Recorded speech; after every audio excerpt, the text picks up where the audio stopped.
Good morning, everybody. It is Wednesday, June 15th, the third Wednesday of the month. For one, it's International Pride Month still, in the Pride Wednesday month. And this is Coffee Pan Dulce. And good morning, Christian. Good morning, Barb. How are y'all doing? Okay. Good morning. Good morning, Jenny. Happy Pride still. Wow, we got half the month left. We're right at mid-month. We got 2 more Wednesdays to, for some of us, Pride's every month, so it doesn't really matter. That's right. But this is the officially recognized International Pride Month, and so you see the cities that still do their prides in the traditional June month. You just had DC Pride, Capitol Pride this last weekend. LA Pride was last weekend. New York City's is coming up, and they're just popping all over the country and all over the world. It's amazing. Dozens of countries all over the world. It's probably, I don't know if it's the single largest, non-religious celebrated event around the world, especially in June, but it's pretty close. I can't think of anything maybe other than foosball. That is celebrated every year on a regular basis. So it's super exciting. This is a great month, and I love summer, even when it's super hot. I know you're into heat. Yeah, you're that's the Texas girl in you. It's like all right. So all right, here we go. All right, so good morning, everyone. Welcome to Coffee Pan Dulce. I'm Christian Cano, one of your co-hosts, along with Jenny Gunn, Barb Bacon, Mama Ruth. We're Mama Ruthless again today. We do want to thank you for those who are joining us on Facebook Live, but also those who join us on YouTube and then Facebook later, but also the thousands of you who listen to us on your favorite audio podcast platform. Jenny, like Spotify, but I'm not going to hide my mouth. Because I figure the people that are listening to us on Spotify, all 3 of them.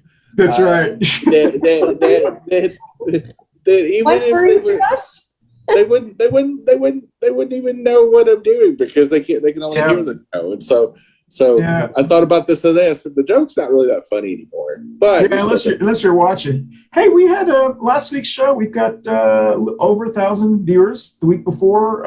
And the Pride issue. The Pride one was getting on 1.5 thousand up to 2,000. So we had quite a few listeners. And that's just viewers. We haven't done the listeners yet. So that's pretty. For us, that's pretty good, especially for summer. For bootleg. Yeah, we are bootleg. There's no doubt that this is a bootleg show. That's right. This is down and dirty, and then the one right after this is worse than that. So that's right. Exactly. Yes, absolutely. That's right. Okay, so we do want to welcome Baby Trump Pinata. Actually has a HRC button on now, and then Pride Bernie. His new name is Pride Bernie for this month. He's got a Pride sticker. So as we look at them, and they'll be leaving us here soon. As we look at them, let's go around the Brady Bunch screen to introduce yourself and any buttons or causes you have. So, Jen. Well, I'm James Gunn. I'm a regular host on the show, and I'm an LGBT, member and advocate, and all around supporter of my community. A lot of things politics. So I'm involved with several political causes, including the feminist movement with the National Organization for Women, Charlotte. Healthcare for all. We still got to keep having that conversation. I don't even know why we're still having a conversation after COVID. You would think at this point it would be a no-brainer that we need healthcare universally. Just be able to walk in the clinic and get treated and get your life saved. After enduring a pandemic, I don't know. But then again, we don't do anything about guns either. So. But I'm definitely for some kind of good sense legislation. I'm not sure how many shootings it's going to actually take. Clearly, 23 years since Columbine, and Oh my God, that's school shootings, church shootings, We just had the Pulse anniversary this 12th. It just literally, I'm not sure what dared to be great moment there is for the Republicans. Maybe I don't know. I don't know. I don't get it. To me, this is a bipartisan issue. Mm-hmm. If you're for gun, it's not anymore. And if you're a gun advocate and a gun collector, you're typically going to be law abiding and you're going to invest a lot into it. So wouldn't you want the industry to be healthy? Because a regulated industry is a healthy industry. And if you're for gun sense and you're anti-gun, obviously you would get your concerns met and you'd feel safer. So besides the gun manufacturers just being able to sell to whomever, there's really no loser on this. Mm-hmm. So that's that. I guess when you really look at it, I mean, I know the answer. The NRA spends an inordinate amount of money buying off Republicans, but you would think at some point the lightning would hit some of them on the butt and just go, maybe it needs something else. Sorry about that. We don't really need to see the optics of it may be the other side, but the optics of dead little kids. Yeah, maybe it would inspire people. I don't know. Okay, Barb. Hi, I'm Barb Bacon. I'm a community advocate here in South Charlotte, and to kind of piggyback on what Jenny said. I have two friends that are in law enforcement, and one's a Republican, one's a Democrat, and they're in agreement now. Something's got to give here, and they're just really afraid of all this talk about arming the teachers. It's like, come on, it isn't their job. And I'm just like, I don't know. It's just such nonsense. And you hear these little kids and they're scared to go to school. I'm glad we're out of school. We don't have to worry about getting killed. And I mean, if you were a parent, I mean, how would you feel about that? I mean, I don't care what party you're with. You don't want to hear your little child say that. Or it gives the wrong message. We don't care. And then when these other older kids get in trouble for having guns in school, they're like, big deal. Yeah. It's like, I don't know. It just amazes me. But yes, gun control for sure. Health care for all. And I'm getting a little bit more encouraged about everybody being out and getting together. I heard more conversations from people that sometimes don't get along. So maybe now that COVID's dying down a little bit, people will start talking to each other again and maybe getting along a little bit better. We need to do that. Our homeowners association just passed out a survey, and they want to start having like a monthly party, which I think is a little much, but okay. And I think most of all, it's for the people with children. Yeah. They want to have dialogue. They want to have get-togethers. They want us to be friendly and have fun again. And so I guess I'm just a little bit more encouraged. And then after watching the 2 insurrection programs, it's like, okay. Yeah. So I'm happy. Okay. All right. Thanks, Barb. I'm Christian Cano. You're the co-host. My buttons are Medicare for all, healthcare for all, Moms in Action, gun sense legislation.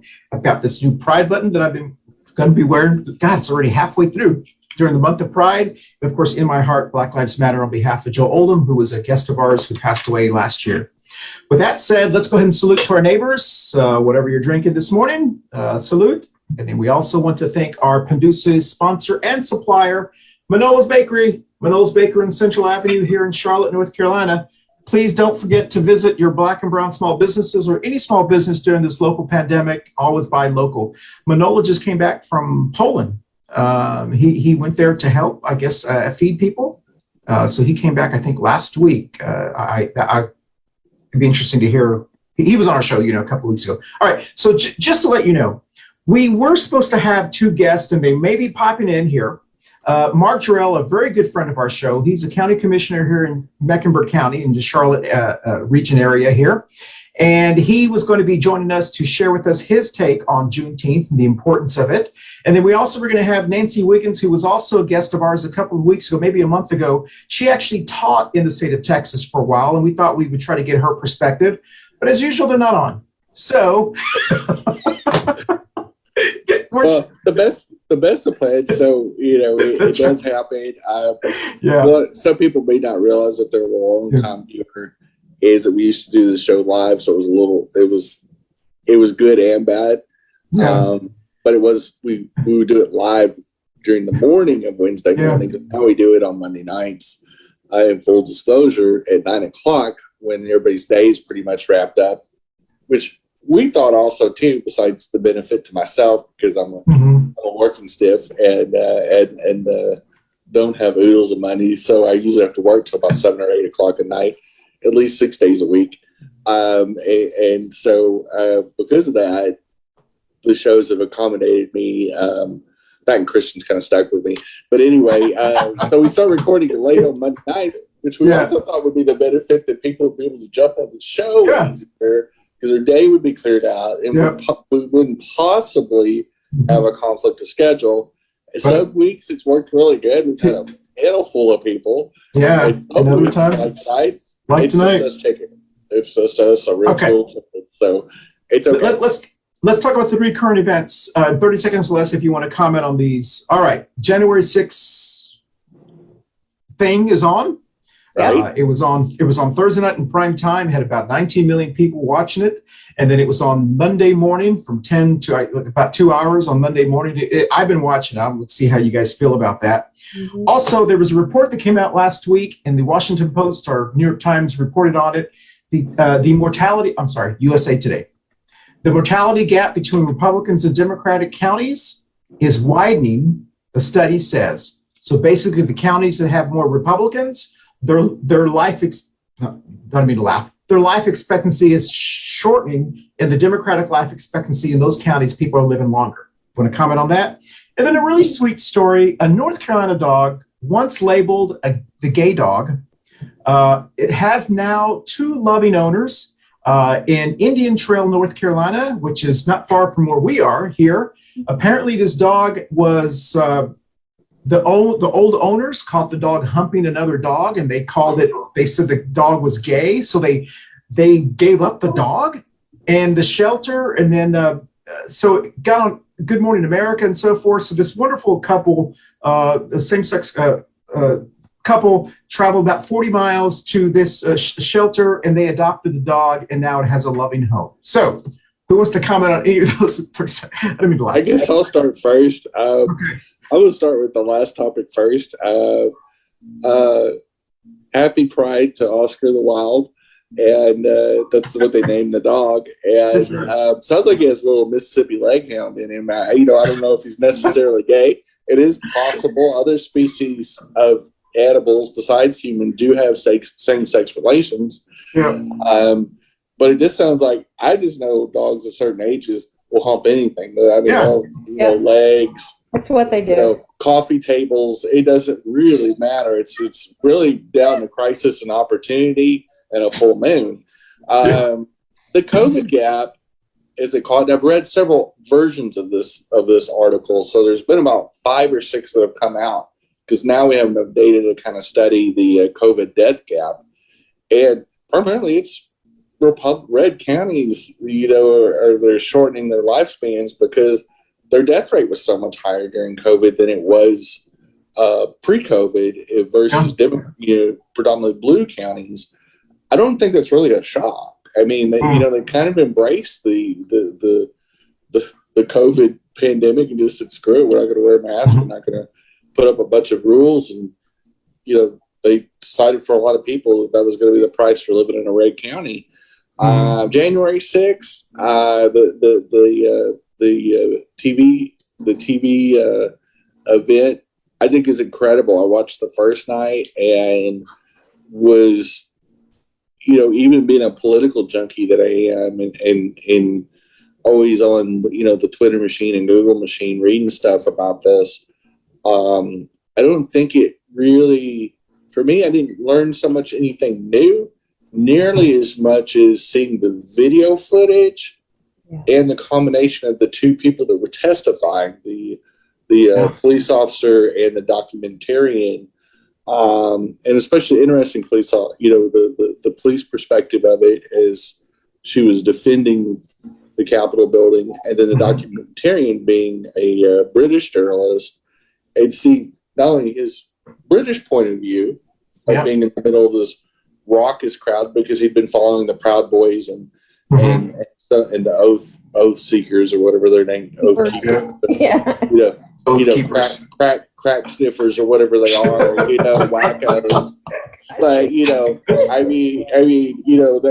they're all terrorists to me. So it doesn't really matter what you want to call them. They're just a big soup of crap. But I thought it really, I think it hit home how physical it was, because we have one group that's has really been trying to downplay it and just a disagreement. That is. It's maybe some Fox News people and some some of those oath crappers, and then the other side say no, it's pretty freaking serious, and I think when you see it and see the footage and you see that the lady that was testifying getting blown back the way she did, and the graphic details of not only her testimony but some of the excerpts of testimony given that the Congress people read, how it felt in the surge of the crowd, and how people were just going down with blood everywhere, and it was just describing it. He said, we weren't. I remember one really powerful moment for her was what she said: nothing could ever prepare you for this. That her. No matter how much training, you don't train for war. I felt like a battle zone, and to see her composure, the fact that she's still not injury free from that day, the fact that she still suffers on a daily basis, and so many other police officers from the Capitol Police do. It just really, you saw the human impact of it more than anything. And some pretty damning footage for everybody else. It does not a pretty picture as it. Okay. Let's get Barb. You want to comment on any of those? It was just people, sightseeing in the Capitol building. There wasn't anything wrong. No. How about the GOP life expectancy or gay dog? You want to comment on any of those, Barb? I didn't. That's the first I've heard about this dog. I'm glad that helped. Yeah. It's just okay. All right. Yeah. I mean, Jenny, you said everything I was going to say. Yeah. So with that said, let's take our first break, and when we come back, we'll actually go into our topic. What is Juneteenth? That's actually today's topic. So we will come back after this first break. We'll be right back on Coffee Pan Dulce. Hey everyone, thank you so much for watching our Coffee Pan Dulce show every week. Don't forget you can watch us visually on our video podcast platforms on Facebook and YouTube, but you can also listen to us on your favorite audio podcast platforms like Apple, Amazon, iHeartRadio, Spotify, and all of the other ones that your favorite, whatever your favorite is. Once again, thank you for watching us on Coffee Pan Dulce. We'll dance out. All right, y'all, welcome back. And it looks like, y'all, we're going to have to carry the show. Our two guests may not be joining us. Mark Jarrell I spoke with him, county commissioner, and he was actually on his way to Raleigh, Durham. They're having a legislative dinner with some of our elected officials that represent this region to talk about what's important for Mecklenburg County. And he said that he was hoping he could get out of that. If he was not, he was going to send us a statement. But I can tell you he's very involved, and he was going to kind of tell us his take on Juneteenth. But with that said, let's go ahead and talk about Juneteenth. I just want to give a brief Google machine, as Jenny said, a Google machine. What is Juneteenth? Those of us who grew up in Texas, Jenny, me, Mama Ruth, and Barb actually lived in Texas for a while. I was taught about Juneteenth. I think it was Texas history. I don't remember how we did it, but I think it was Texas history. Was that right, Jen? Well, it's Texas history, but it's really more Civil War history. Yeah. Okay. It happened in 1865 or June 19th, 1865. So, with Texas being the outer western edge of the not only the Confederacy, but really the western edge of the Civil War too. Yeah. So apparently what it is was the Civil War had ended, and there were some slave owners that did not tell their slaves in Texas that it was over. I think I wish Mark Jarrell was here. And then a ship pulled up to the Galveston Bay, and the captain there announced and told the slaves that they are free. And that was on June the 19th. And as Jenny said, 1865, 1866, one of those areas. And it's Juneteenth. And so I remember celebrating this in Texas, but around the country, a lot of people it was not taught. I don't know what it is. So last year, President Biden did sign Juneteenth as a national holiday, a federal holiday, and it's the Juneteenth National Independence Day Act is what he signed. So now we celebrate Juneteenth, and many states celebrate, well, it's not only state, but now federally everybody celebrates. So Jen, you grew up in Texas, so tell us what you know about this. Juneteenth, Chris, the Emancipation Proclamation for the most part was when the slaves were technically freed, even though the Civil War was still raging on. And so basically Texas being so remote, and I mean, we got to say it, cantankerous and fairly on the evil side of the ledger, wasn't really much different then as it is now. They're just changes in technology, more or less. So, it took a couple of years for that kind of word to even get to Texas. And so technically that's when officially the slavery ended in the United States, and really where Reconstruction and the wrap up of the Civil War and moving into the cleanup phase, the resetting of taking two nations that were one and splitting up and then putting it back together and saying, well, now post Civil War and the freedom of African slaves, what do we do now? This is always, since 1619, this is the way it's been. Now 200 years later, almost 250 years later, now we have this absolute reset. And so it was an incredible moment in history. Unfortunately for Southern African Americans, it was far from over. But it was a momentous thing to celebrate and remember. But we also saw political inaction of that day, the North's refusal, and the current President Johnson's refusal to really hold those people accountable that created the Confederacy, that they were allowed to commit an insurrection in a civil war. And the only person that was put to death was the abolitionist, John Brown. And that was kind of blamed for the start of the Civil War, that no Confederate officers, leaders, anything, none of them faced a firing squad, because we ended up with a Southern president, President Johnson, because he succeeded President Lincoln after the assassination, really created we were pretty soft on the South considering what probably should have been done at that moment. No extension of equity, no financial reparations, no nothing. And essentially they continued to live in a de facto slavery for another 100 years. I mean, honestly, till the 1950s. So it's a good, bad celebration. It's still shameful what white people did to them. Okay. All right, let's look at Barb. Barb, do you remember being taught this when you were younger? No, I didn't know anything about it until I lived in Texas. You ever heard anything about it? I mean, of course, the Civil War, but Juneteenth? What do you mean Juneteenth? Hey, look who's here. Hey, Nancy. It looks like Nancy Wiggins has joined us. Nancy, we'll let you get all situated there. But one of the things that I just realized as Jenny was talking is how wonderful she listened in her history classes. So Jenny, I'm very impressed. I'm very impressed by your knowledge of history. I just remember the dates. I don't remember all the in-depth.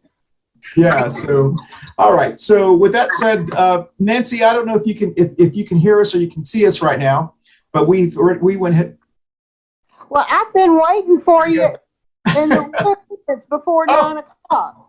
Oh my goodness! I'm so sorry. Okay. I'm on the phone now that I is going to die. The one try to get in on, y'all aren't letting me in on it. No, well, sorry about that. We're taping now, so I thank you for joining us. One of the reasons we wanted Nancy to join us because Nancy actually studied in the state of Texas. Is that right, Nancy? And you taught for a while in Texas. I went to Trinity University as an undergraduate, and then went back for a semester, or half a year as a graduate student. Then I went to UT Arlington and got my master's degrees, and I taught there from 73 to 76. So, yeah. Okay. I'm married to Texan. I was married to Texan. So I remember, and I think I was telling Jenny, I remember being taught about Juneteenth. I don't remember the actual details as much as Jenny listened to her history teachers, but I do remember talking about Juneteenth. What do you remember when we were taught that, or what age groups were taught that? No, when I came, I was like a junior in college. Okay. Oh, okay. Mm-hmm. And I was a sub-sitter like most college students were. And a friend of mine named Israel, he's African American, and he was from Waco. We were sitting there talking about civil rights and stuff, and he introduced me to the concept of Juneteenth. Mm. Okay. And it sort of came in a backhanded way, I suppose, because what happened was this. He went to Trinity in 1967, 68 in there, and he didn't take a scholarship. He paid his own way. And that's how the conversation started about Juneteenth. His family was part of the people who celebrated Juneteenth down near Galveston. And they were in all of eastern Texas, southeastern Texas. And what happened was some of those landowners felt so guilty because of the June 16th thing that when they died, they left land to the former slaves and gave it to them. Well, that land had a bunch of oil underneath it, and they were all interrelated. So what they did was they set up these huge trust funds for educating their children and their children's children. Wow. So was using it to go to Trinity. I have a friend here in Charlotte. His father went to Ivy League school. He went to an Ivy League school. His son went to an Ivy League school out of that same pot of money. Wow. So that's how I never heard that. I did not know that. Wow. And so there is one whole elite class in Texas. And I said, well, how'd you get to Waco? And he said, well, like everybody else, every other African American in East Texas, I had at least a couple of relatives who ran away and became cowboys. They were the ones that took the cows up and down between Texas and Kansas City. I mean, everybody thinks it's Clint Eastwood, but most of them were African American. Yeah, the Chisholm Trail was one of them. Yeah. Yeah. So, and that's how I got introduced to it. And then I was talking to my friend Shirley Fulton, who's chairman of Juneteenth here in Charlotte. Juneteenth here in Charlotte has been going for 25 years as a celebration.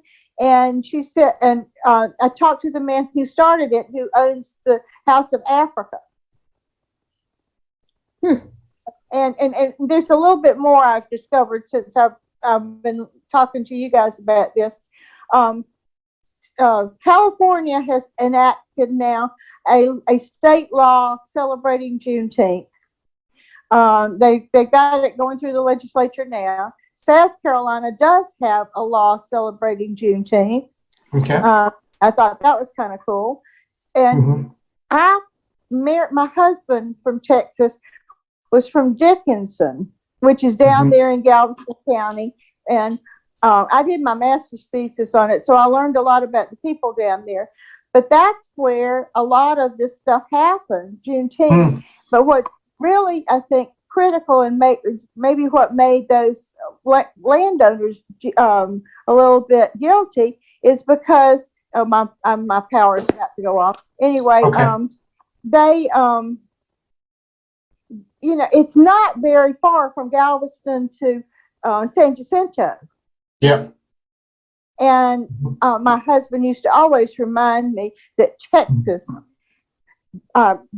lowered itself as a country to become part of the United States. Oh, God. Well, yeah, that sounds like people we know in our family, right, Jen? Yeah, and it was okay. I got it. His father worked with Marathon Oil, and his Uncle Tommy did the help. What's his face? The billion Howard Hughes make that famous drill that made $1 billion, and so I know. And then the All Britain's cafeterias in Houston. That was one of my husband's father's sisters. So I inherited a lot of Texas all of a sudden. Yeah, well, listen. Yeah, so that's great information. Interesting. I did not know that. And as we mentioned when we started the show, we were hoping that County Commissioner Mark Drell was going to join us to give us his take on Juneteenth. I know he's been very involved here in the Mecklenburg County, Charlotte region about restorative justice and many other things. And he's a wonderful man. We're going to come back, and I want to hear Jenny's once again take when she was growing up about Juneteenth, and then Barbara as well. We're going to come back. We're going to take our second break. We'll be right back on Coffee Pan Dulce. Hey everyone, we just want to wish you a happy Pride. June is International Pride Month, and we're celebrating it all month long. Also, we do want to thank those who watch us on Facebook and YouTube, and the people who now listen to us on your favorite audio podcast platform. We want to thank you. Don't forget that our summer schedule is out, so we have our topics that we'll be covering in July and also in August. And just want to say happy Pride. I'll dance out. Happy Pride. Will you let me in on the other one? Thank you. All right. Well, welcome back, y'all. Thank you for joining us. And Nancy is popping out. She's going to join us back in, I think, with the technology there. So, Jen, I know you grew up in Texas. And as I mentioned, obviously, you listened a lot more than I did in your history classes.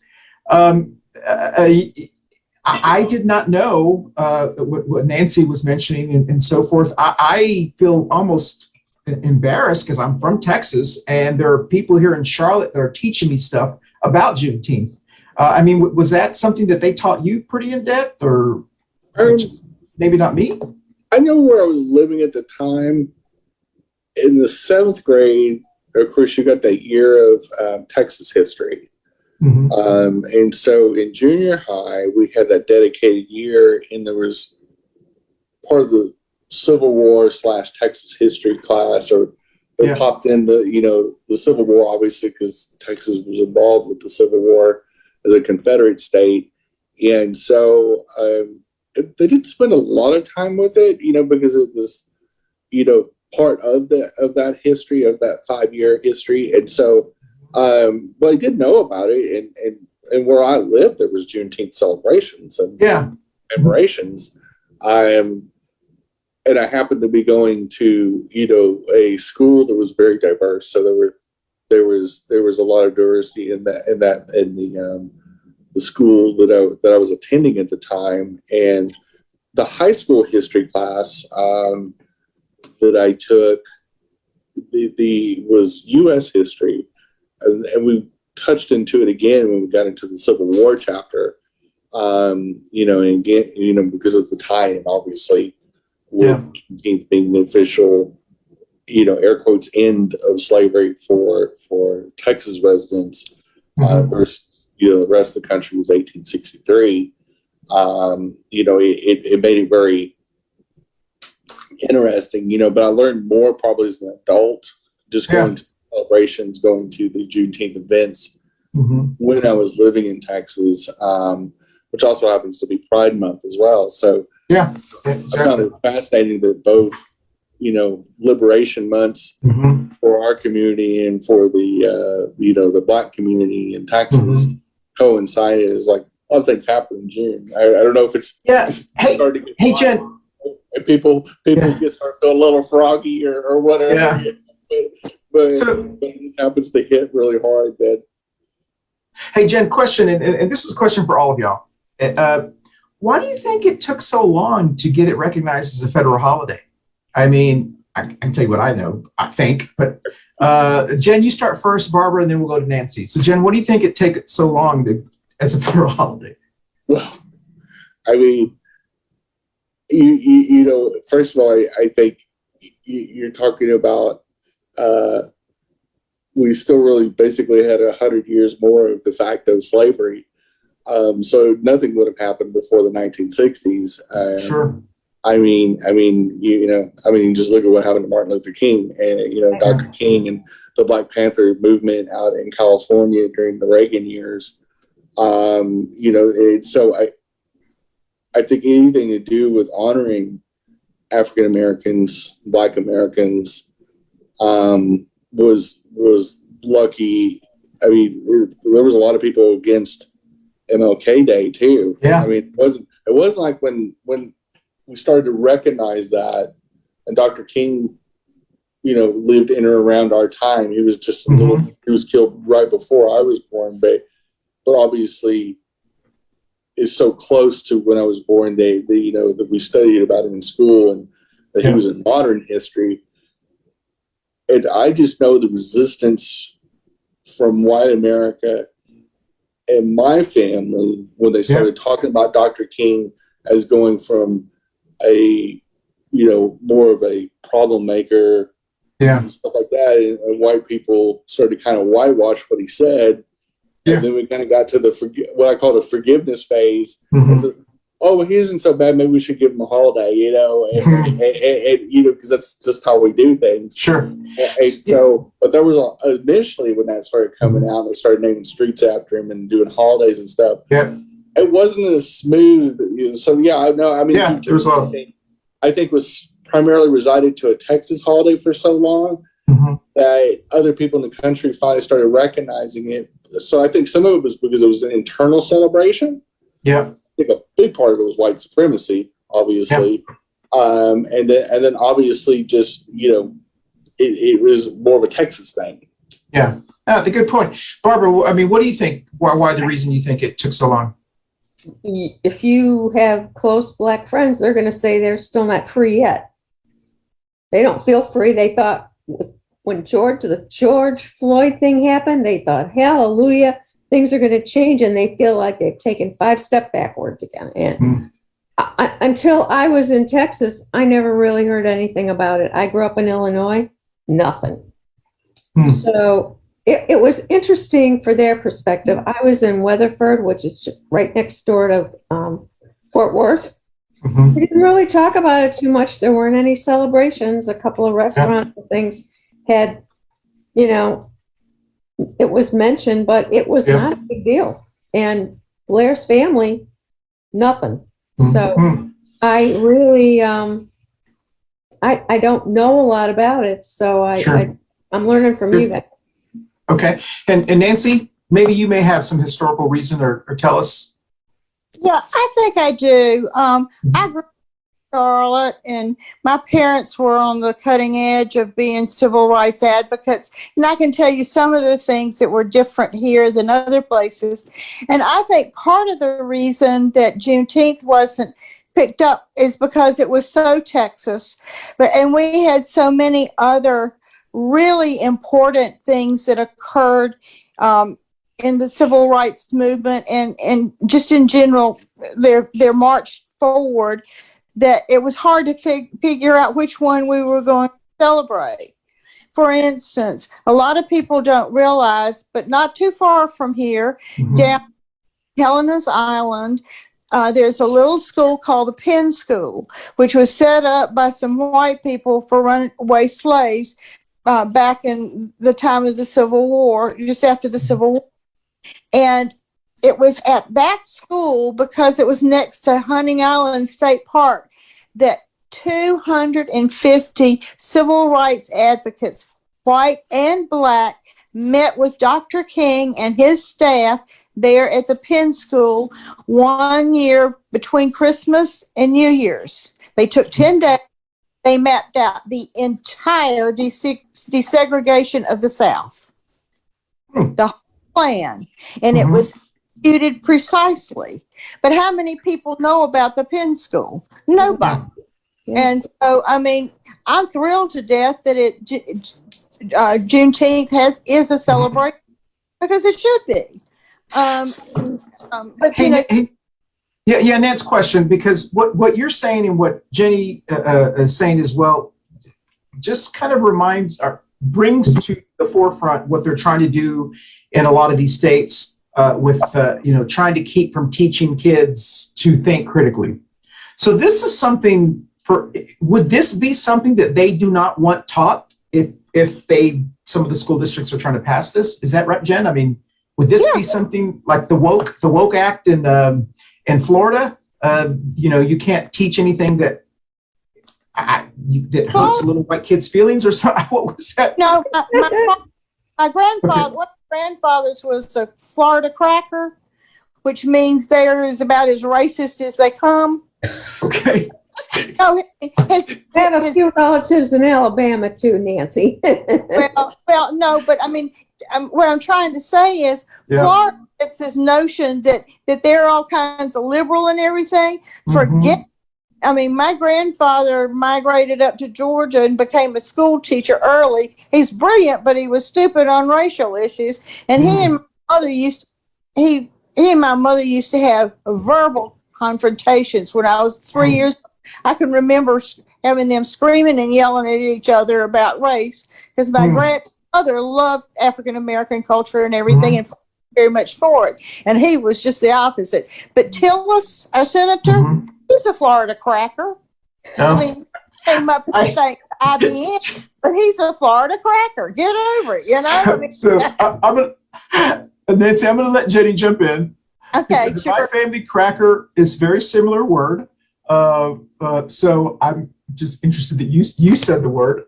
So Jenny, you want to jump in? Well, I mean, if anything, the era of Trump and the era of Proud Boy terrorism, we definitely know that.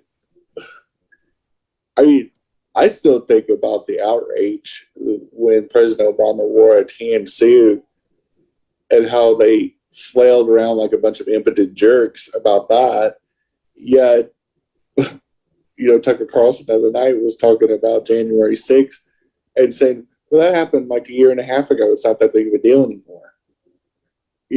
On one side, Obama wears a tan suit and he's the president. He can do whatever he wants. And, he wasn't naked.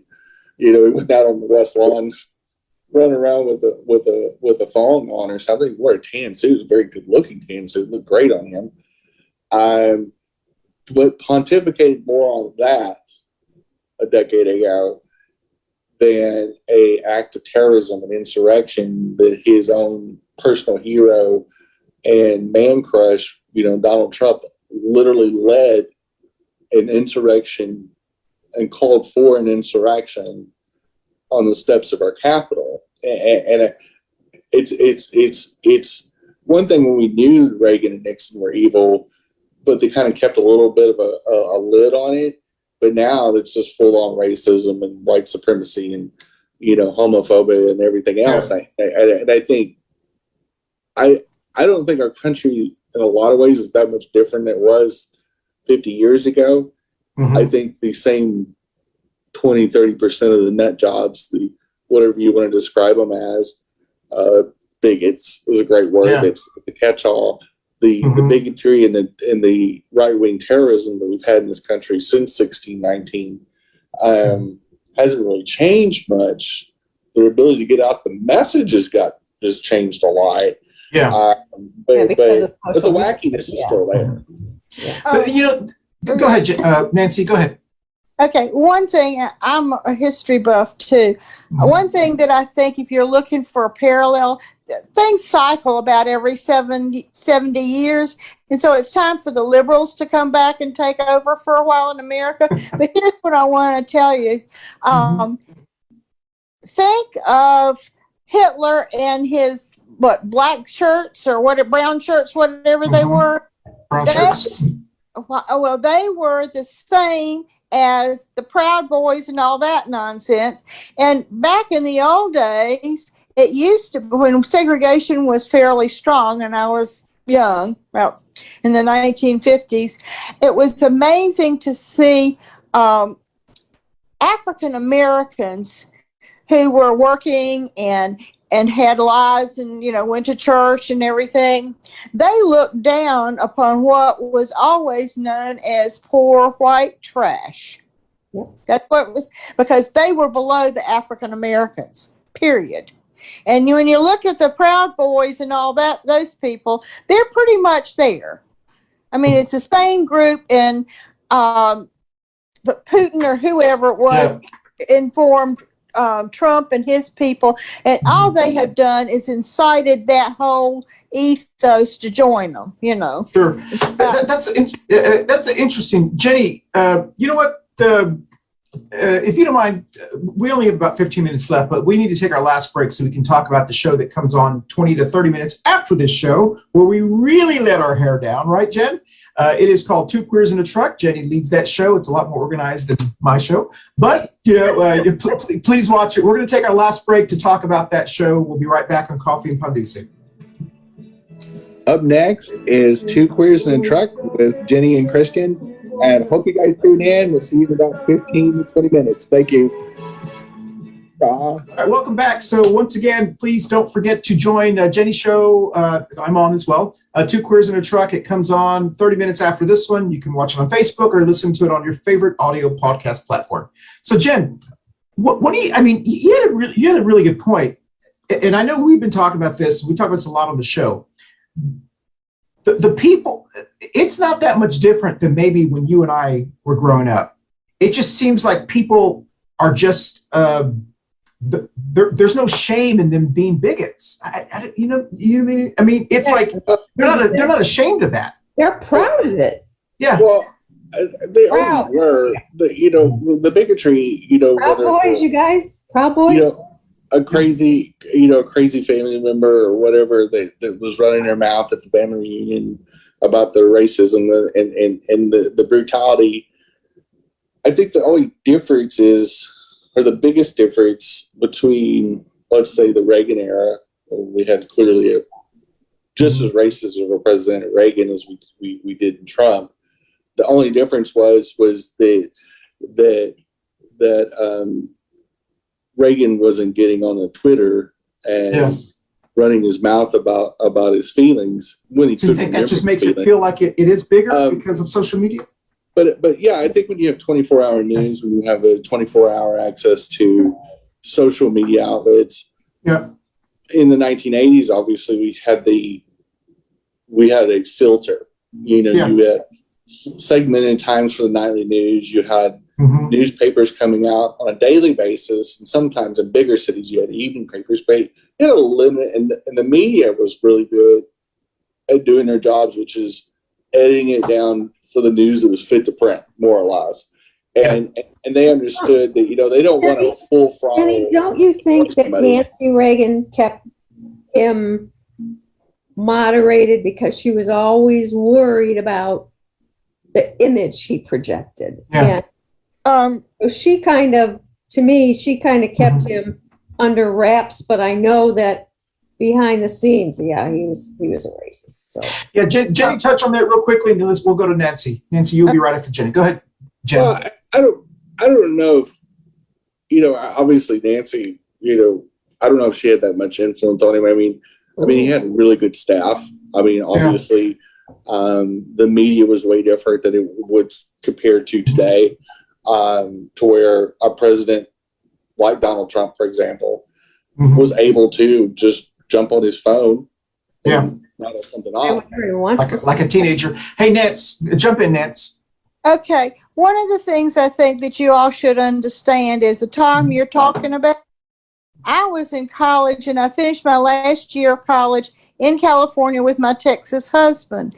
And Ronald Reagan was governor. And I helped organize a march on NEL. And we had the little rioters from San Francisco State come down. And I was in charge of the security. So I got the rest of my buddies to circle them.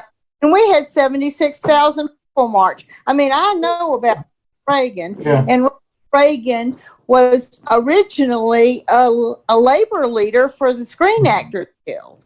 And all he was a dumb man. And who was behind him was his Schultz was a man that told him everything to say. So all he did was read his lines and smile. I mean, he's right. He's an actor, Nancy, right? Yeah. Always an actor. Yep. grade B actor. I mean, he was 20 board acts before Nancy got him all groomed up to make him governor, president. That's it. I mean, he was an empty head who had come, no offense to your Illinois, but had come from Illinois, and he was glad to live in a nice ranch house with little convertibles, and he thought that everybody had enough money to live. And that's it. Yeah. That was the sum total of the man's brain. Well, interesting history lesson here. So we only got about 10 minutes left, and you know, we do want to remind people that Juneteenth is now a federal holiday. You know, look in your local areas. There will be celebrations. I know here in Charlotte, North Carolina, we have one that's been going on for 20-something years. Is that right, Nance? 25. 25 years. Yeah, 25 years. And then there's a lot of celebrations, which is one of the reasons we were going to have Commissioner Mark Jarrell on tonight to talk about that, and also things he remembers growing up as well, and his children, and the importance of Juneteenth for us to learn. But Nancy, you said something I thought was very interesting, and I want to hear what y'all have to say, and then we have to kind of close out. Well, when we were talking about why it took so long to make Juneteenth a holiday, and you had mentioned, you said because there was a lot of things that were, you know, we were trying to make a decision, you know, which one. Mm-hmm. My natural instinct is to think, why do we have to decide which one to choose? Why can't we just celebrate all of the ones that impacted people who were marginalized? You know what I mean? I mean, so for me, Juneteenth seems like more of a freedom day than July 4th. Right. I mean, I know July 4th is the independence of our nation and so forth. But I mean, I want to hear what all of you have to say, and then we got to close out in about 30 seconds. I agree with that. I've always thought that. How about you, Jen? I think there's always been room for multiple people's holidays. Or even having the holidays on the same day. I mean, like this weekend we have Juneteenth and Father's Day on the same day. Yeah, good point. And I think we should be more aggressive on the diversity in history of our country, and whether it's the Asian American community, the Black community, the brown community, there's so much that's made this country what it is today, good and bad. But important dates in history we should remember. I mean, because quite frankly, clearly, January 6th proved we don't teach a lot of history in the specific schools, because to do something that stupid to try to stop the peaceful transfer of power, obviously we didn't learn from the Civil War or many other struggles in our history. So I think if you learn any one thing from historical events and celebrations, is to observe our past mistakes and our successes, and then look at people like Dr. King, Juneteenth, and so many other pivotal dates in our history that made us who we are. How about you, Barb? Well, now that it's federal, and it's, like I said, new to me, I'm going to be really interested to watch and see what happens across the country, because if it's a federal holiday, a lot of things should be going on. And I think some people will expect that. I'll wait and see. I don't know. Hey, With the climate the way it is right at the moment, I wish that I hope that it's celebrated as much as 4th of July, but I'm a skeptic, I think. and Nancy, real quickly, and then we have to start closing out. Yeah, the difference between, because I'm a political science professor, the difference between history and political science, and we need to put civics back in in high school, and we need it in college again, is history reminds you of incidents, okay? But if you learn civics, you learn how to interact in our system. It's a transaction education as opposed to, a data, historical markers kind of thing. So really and truly, I would rather see people focus on getting civics in school so that people with disabilities and people who are gay and people who are this color and that color and this religion, everybody can be okay. You know what I'm saying? Yeah. Okay. If we have equal access to that understanding of how to enter ourselves into the political process when we want to, we'll have a better country. Good point. All right. Hey, this has been a great, interesting show. I hope I've learned something today about Juneteenth, and please, I encourage everyone to participate and just educate yourself. I think PBS has a show or series that's going to be talking about Juneteenth. A lot of local stations here in Charlotte, the local stations here are doing Juneteenth shows and educating people about Juneteenth and Pride. By the way, I was very interesting to see all the stations here. So with that said, we're going to go around the Brady Bunch screen. Tell us where you're going to be over the next week in 30 seconds or less. We'll start with, looks like Jenny, Barbara, and then Nancy. Go ahead, Jen. Actually, I have my gaming thing this Sunday, the 19th, actually. And so it is the third Sunday of the month, which is, we do that every month. So it should be fun. And we have a couple great local performers that'll be Erica Chanel and Van and Vanity. So we should be rocking out, play a little video game tournament, and just hang out and have a good time. Good. I don't have anything going on except a big time family Zoom for my niece's birthday on Saturday. It's going to be, and then I'm trying to get the family to start getting it in their head that we're going to be in Illinois in October because Art's running the Chicago Marathon again. So hopefully we can do that. But that's it for me. I'm chilling out this week. Well, I'm a state executive committee member for the Democratic Party from Mecklenburg County, and a delegate to the state convention. So 5:30 in the morning or 6 o'clock in the morning Saturday, I'm going to get here in Charlotte and ride it up to Durham and catch an Uber and go over to North Carolina Central for that big meeting for the state convention. And then 3 o'clock in the afternoon, I'm going to come back on the train, and hopefully I met everyone in Charlotte. And I really appreciate you all inviting me back, and want me to come, I'd be glad to do so. Thank you. Thank you. Okay. All right. And I almost forgot, I'm having a senior moment here. We do have a big press release coming out about one of us on the show, which is Mr. Cano and his lovely fiance Andrew.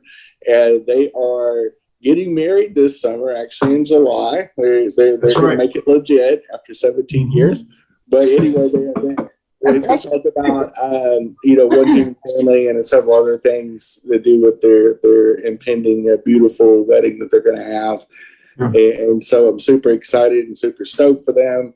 So if you are a fan of the show and you enjoy hearing about love stories, we have the press release coming out. And in advance, I'm going to say congratulations to you and Andrew. Thank you. Super excited as close personal friends. Yeah. But it's been, off camera, Christian and I spent a lot of time together. He's probably one of my bestest friends here in town, and more like a sibling than a friend. Because we get on each other's nerves that bad. Too, That's right. It's not that we don't fight too. And Andrew's the voice of reason, but we do have a press release coming out talking about that. So stay tuned for that as well. Well, thank you. And Jenny, thank you for mentioning that, because those who watch this show and those who have followed us over the last 5 seasons, 3 years, Believe it or not, there are actually some people still who watch this show who think I'm faking being gay. So that's why I think it's important to do this press release, is to let them know anyway, not that it's important, because this is really about Andrew and I, not really about, the press, but yeah. We're happy. We hope that we wanted to let people know that we're actually doing this, so that way, especially in this climate today, with the Don't Say Gay bill and just all of this hatred, I think it was important for people and also people in our family to be able to celebrate this with us. So thank you, Jenny. Thank you for bringing that out. So Nancy, you want to say something real quickly? Then I got to close out. Thanks. I'm really, really, really, really upset about the road deal probably coming down this. Yeah. I was in the legislative office gallery. In the gallery around North Carolina legislature back in 67 or 68.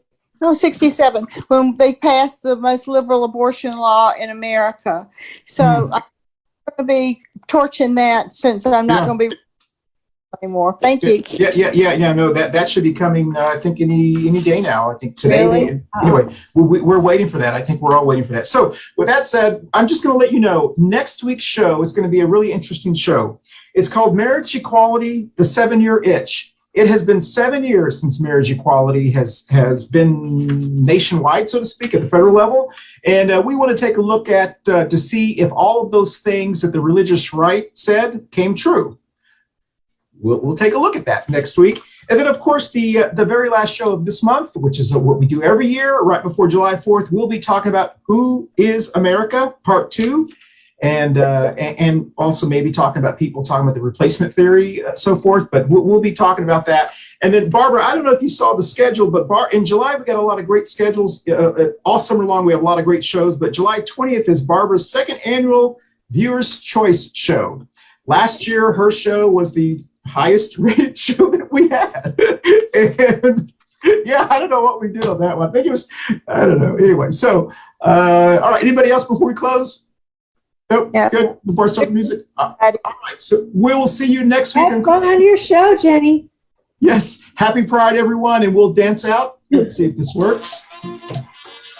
Get my pride flag. Bye, y'all. See you next week. Hey, y'all. Thanks for watching Coffee Pan Dulce. We appreciate y'all tuning in every week. And if without y'all, it'd just be Christian, Barb, and myself talking to each other every week. That would be pretty boring. Thanks for watching. Be safe. Watch out for the crazies. Bye, y'all. Happy Pride. Bye. Next up, thanks for watching Coffee and Pan Dulce. Next up is Two Queers in a Truck. Stay tuned.